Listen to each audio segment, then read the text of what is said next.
अब बात कर लेते हैं प्रदूषण से। जंग दिल्ली में प्रदूषण को लेकर सुप्रीम कोर्ट में सुनवाई लगातार जारी है। दिल्ली सरकार ने सुप्रीम कोर्ट में दायर किया है हलफनामा और कहा है उस हलफनामे में केवल दिल्ली में लॉकडाउन से बात नहीं बनेगी। अगर केंद्र सरकार पूरे एनसीआर में लॉकडाउन लगाने पर विचार कर रही है तो दिल्ली सरकार भी लॉकडाउन के लिए तैयार है। दरअसल पिछली सुनवाई में सुप्रीम कोर्ट ने इमरजेंसी प्लान मांगा था और उसके बाद दिल्ली सरकार की तरफ से इमरजेंसी बैठक की गई थी जिसमें कई फैसले लिए गए। लॉकडाउन पर फैसला नहीं हो पाया। इस हलफनामे में कहा गया है कि मात्र दिल्ली में लॉकडाउन लगाने से बात नहीं बनेगी, पॉल्यूशन कम नहीं होगा और हम सबकी जिम्मेदारी है। अगर केंद्र सरकार विचार कर रही है कि दिल्ली एनसीआर में यानी कि दूसरे राज्यों में भी लॉकडाउन लगाया जाए तो फिर इसके लिए दिल्ली सरकार तैयार है। अब देखना होगा कि कोर्ट का रुख क्या रहता है। जवाब दाखिल कर दिया गया है। अमित पांडे दिल्ली से इस वक्त हमारे साथ मौजूद हैं। सुप्रीम कोर्ट से प्रभाकर मिश्रा लगातार बने हुए हैं। प्रभाकर, कोई और अपडेट?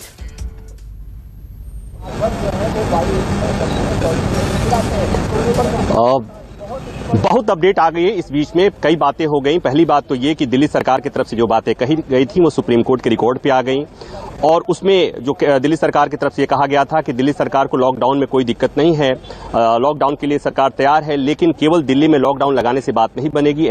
पूरे एनसीआर में लॉकडाउन लगाई जानी चाहिए और इसकी जिम्मेवारी केंद्र सरकार पर है। केंद्र सरकार चाहेगी तो ऐसा हो सकता है। दूसरी महत्वपूर्ण बात ये हुई कि आज भी ये मुद्दा उठा और सॉलिसिटर जनरल ने कोर्ट को बताया कि जो बातें हो रही थी कि पराली ही जिम्मेवार है दिल्ली और एनसीआर में वायु प्रदूषण को लेकर, तो सॉलिसिटर जनरल ने कहा कि उनके पास अभी मौजूदा आंकड़े के मुताबिक दिल्ली में वायु प्रदूषण के लिए मात्र 10% ही पराली जिम्मेवार है। बाकी 90% के लिए अन्य कारण हैं, मसलन फैक्ट्री से निकलने वाला प्रदूषण, व्हीकल का प्रदूषण, ये सारी चीजें और जो धूल होता है वो प्रदूषण।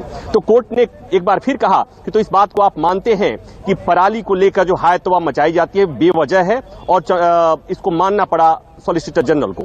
उसके अलावा जो उपाय किए गए हैं, कोर्ट ने पूछा कि आपने कहा था केंद्र सरकार ने की तरफ से कहा गया था कि केंद्र सरकार इस मामले में आपात बैठक कर रही है, तो आपने क्या किया है।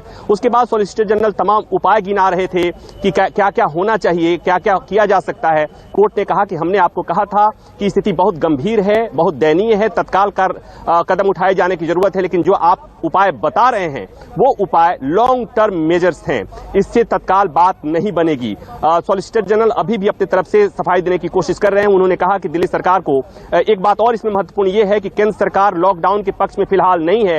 केंद्र सरकार की तरफ से सॉलिसिटर जनरल ने कहा कि पहले तो दिल्ली सरकार को यह करना चाहिए था कि ऑड इवेंट पर के बारे में विचार करना चाहिए था।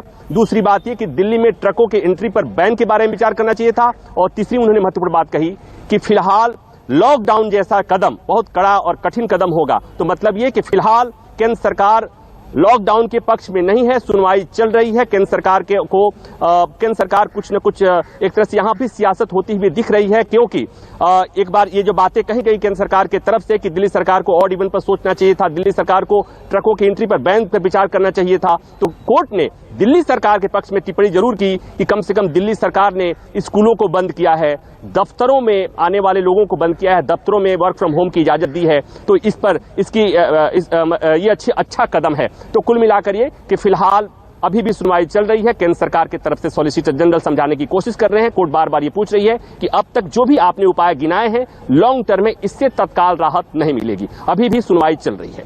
ओके, प्रभाकर मिश्रा लौट रहे हैं आपके पास। अमित पांडे भी मौजूद हैं। अमित, जो इमरजेंसी बैठक हुई दिल्ली सरकार की तरफ से, कंस्ट्रक्शन बंद हो गया है, स्कूल बंद हो गए हैं, वर्क फ्रॉम होम शुरू हो गया है, और क्या कुछ हो रहा है?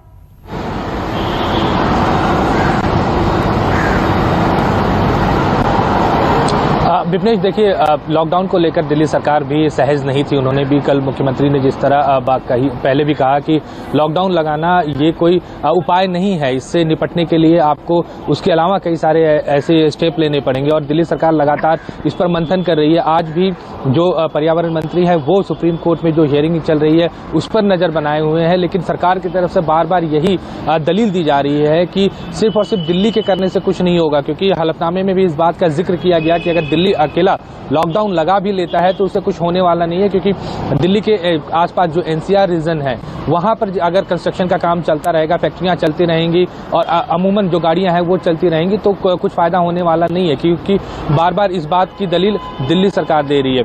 वहीं अगर सरकार के मंथन की बात करें तो सीएम ने भी इस बात को कहा है कि और मेजर स्टेप उठाए जाएंगे, खासकर जो धूल की बात हो रही है, धूल को लेकर जिस तरह स्प्रिंकलिंग हो रही है पूरे दिल्ली में, वो एक अहम रोल निभाता है, क्योंकि डस्ट जो है सिर्फ जमीनों में नीचे सतह पे नहीं होते, जो पेड़ पौधे हैं, जो सड़कों के किनारे जो पौधे हैं उस पर डस्ट होता है और जब गाड़ियां चलती हैं तो वो उसी के जरिए डस्ट जो है उड़ता है और हम तक पहुंचता है। तो ऐसे में सरकार उसको लेकर और आगे क्या उठाएगी, क्योंकि जिस तरह 30 से 40 टीमें बनाई गई हैं, अलग अलग जोन वाइज टीमें बनाई गई हैं, वो कितना कारगर साबित होते हैं। वैक्यूम क्लीनर की अगर बात करें तो सड़कों पर हमें वैक्यूम क्लीनर दिखता है, लेकिन जिस तरह कंस्ट्रक्शन दिल्ली में चल रहा है, खासकर अगर हम प्रगति मैदान के कंस्ट्रक्शन की बात करें या लुटियंस की कंस्ट्रक्शन की बात करें, तो वहां पर इस बात को गौर देना होगा कि किसी भी तरह का जो भी कंस्ट्रक्शन अभी तक चला है वहां पे सबसे ज्यादा मशीन्स का इस्तेमाल होता है। ऐसे में उसके प्रतिबंध लगाने के बाद कितने दिन तक ये सारी चीजें प्रोसेस चलेंगी,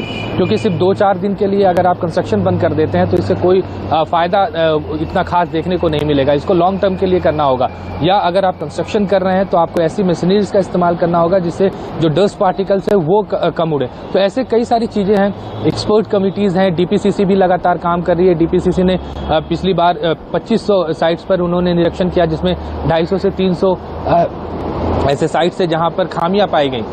कहने का ये है कि सरकार अपनी तरफ से बातें रख रही है कि वो कोशिश कर रही है, लेकिन नतीजा जो है हम और आप साफ देख रहे हैं कि बहुत ज्यादा कुछ फर्क होते हुए नहीं दिख रहा है। तो ऐसे में सभी को एक साथ बार बार जो ये बात कही जा रही है कि किसी एक के करने से कुछ नहीं होगा, सभी को एक साथ आना होगा। और सबसे अमूमन बात कहूं, आम जनता का जब तक पार्टिसिपेशन इस मामले में नहीं होगा कुछ नहीं हो सकता।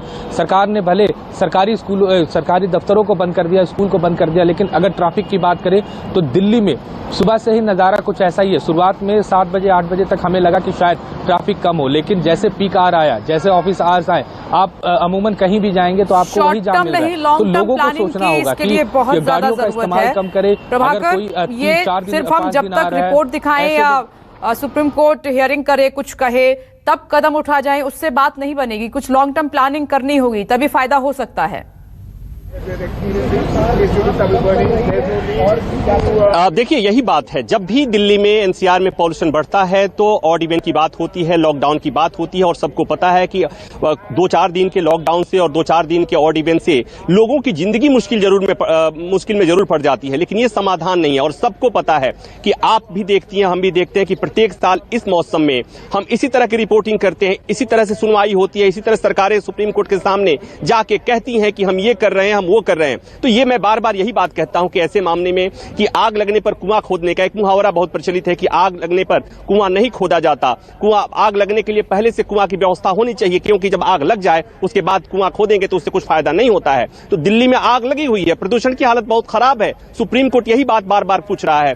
केंद्र सरकार जो उपाय बता रही है लॉन्ग टर्म मेजर्स है, लेकिन जैसे ही दिल्ली में स्थिति थोड़ी सी ठीक हो जाती है, सब हाथ पर हाथ धरे बैठे रह जाते हैं। क्योंकि आपको याद होगा पिछली बार भी सुप्रीम कोर्ट ने कड़ी फटकार लगाई थी। सुप्रीम कोर्ट ने सुप्रीम कोर्ट के रिटायर्ड जज मदन बी लोकुर की अध्यक्षता में एक कमीशन का गठन किया था। केंद्र सरकार ने कहा कमीशन की जरूरत नहीं है, हम एक कमेटी बना रहे हैं। 15 सदस्यीय कमेटी बनाई जिसका काम था दिल्ली में प्रदूषण को रोकने का, लेकिन नतीजा वही ढाक के 3 पात। स्थिति आज भी उतनी है खराब है जितनी पिछले साल थी, उसके पिछले साल थी। तो कुल मिलाकर ये कि सुप्रीम कोर्ट की चिंता भी जायज है और सुप्रीम कोर्ट काम करते हुए आप सही कह रहे हैं, चिंता बिल्कुल पर काम हो जायज है। आप नजर बनाए रखिएगा, अपडेट के लिए हम आपके पास आते रहेंगे। अमित और प्रभाकर मिश्रा, आप दोनों का फिलहाल के लिए बहुत बहुत शुक्रिया।